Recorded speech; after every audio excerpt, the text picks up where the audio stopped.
Okay, so lesson 3, we're going to be going over scales. So a scale in music is just a set of notes that you play together. They have a starting point and an ending point, and there's all different types of scales that you can play. So it's really based on the mood or the sound that you're kind of looking for. So if you want something happy or something sad or angelic or dark and mysterious, there's typically a scale for that. So the most common types of scales, most common ones are the major scale, there's minor scale, there's Dorian, there's pentatonic, there's a blues scale, there's all different types of scales. And again, it just comes back to what sound that you're trying to accomplish.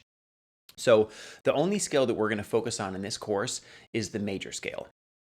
And the reason for that is it's the most popular, and most songs that are written, regardless of the genre, whether it's worship music or country or pop, they're all kind of centered around this major scale. So once you know it, it's going to make it so much easier to learn the songs, to learn the chords, the progressions, because they're all kind of based on the major scale. Okay, so a major scale is broken up into whole steps and half steps. And if you remember from the last lesson, a whole step is 2 notes that's directly above or below the note that you're playing, and then a half step is just 1 note that's above or below. So a major scale has 5 whole steps and 2 half steps, and they're broken up. So it's whole, whole, half, whole, whole, whole, half. So those are the steps that you take in that order. So if you start in the key of C, it's actually the easiest one to do because you're skipping the black notes. So it's just you're hitting all the white notes. So you start in C and you go whole step, half step, whole step, whole step, whole step, half step. And if you speed it up. And actually, if you have ever seen the 1960s movie The Sound of Music, when she's singing do, re, mi, fa, sol, la, ti, do, that's actually a major scale. So do, re, mi, fa, sol, la, ti, do. So if you're ever practicing it in different keys and you hit something wrong, it doesn't quite sound right, just sing to yourself, do, re, mi, fa, sol, la, ti, do. And that's a good way to kind of help you figure out if the notes that you're hitting are right or wrong. So, but that's what it is. Whole, whole, half, whole, whole, whole, half.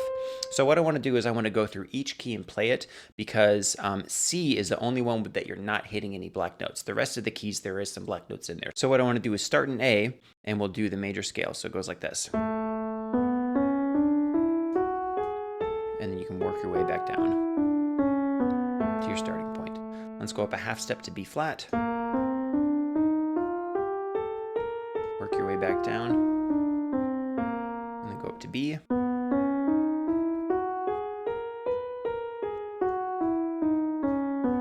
And then C.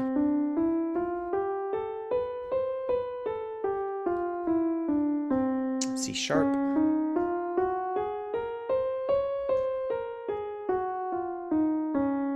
D,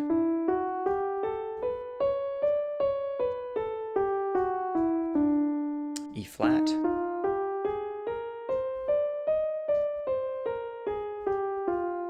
and then E,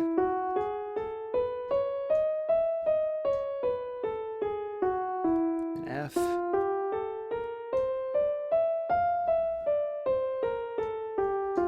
F sharp,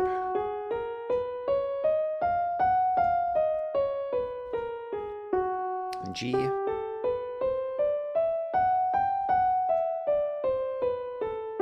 G sharp,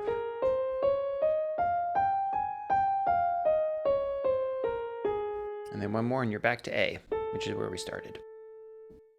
So it's important to practice the major scale in every key. If you notice that in certain keys, my hand position has to change a little bit to hit certain notes. And actually, when we get to the next lesson, we'll talk about your hand positioning and the correct fingering to use when you're playing these scales, and it just makes life a little bit easier. But practice it in every key, learn the notes, download the major scale chart that I provided for you, and hopefully that will help you. And one more thing, if you notice that the starting note, if we go back to the key of C, you start in C and then you end in C. This is called an octave, when it's the same note, but it's just a higher pitch or a lower pitch. So later on in the episode, I'll talk about playing octaves, especially with your left hand. It just means you're doubling up on the note. So just wanted to clarify that a little bit. But practice as much as you can, and I will see you in the next lesson.